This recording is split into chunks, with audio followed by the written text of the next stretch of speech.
नमस्कार। आज सुनते हैं धनतेरस की कहानी। एक बार मृत्यु के देवता यमराज ने यमदूतों से पूछा कि क्या कभी मनुष्य के प्राण लेने में तुम्हें किसी पर दया आती है।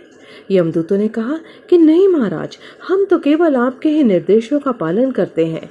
फिर यमराज ने पूछा, बेझिझक होकर बताओ, क्या कभी मनुष्य के प्राण लेने में तुम्हें दया आई है।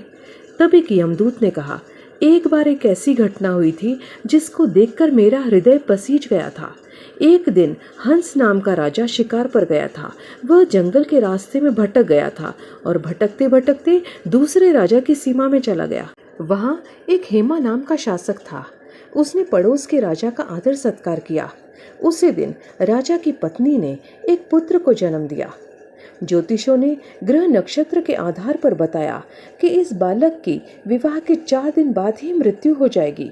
तब राजा ने निर्देश दिया कि इस बालक को यमुना तट पर एक गुफा में ब्रह्मचारी के रूप में रखा जाए और स्त्रियों की परछाई भी वहां नहीं पहुंचनी चाहिए। लेकिन विधि के विधान को कुछ और ही मंजूर था। संयोगवश राजा हंस की पुत्री यमुना तट पर चली गई और वहां राजा के पुत्र को देखा। दोनों ने गंधर्व विवाह कर लिया। विवाह के 4 दिन बाद ही राजा के पुत्र की मृत्यु हो गई। तब यमदूत ने कहा कि उस नवविवाहिता का करुण विलाप सुनकर मेरा हृदय पसीज गया था। सारी बातें सुनकर यमराज ने कहा कि क्या करें, यह तो विधि का विधान है और मर्यादा में रहते हुए हमें यह काम करना ही पड़ेगा। यमदूतों ने पूछा कि ऐसा कोई उपाय है जिससे अकाल मृत्यु से बचा जा सके।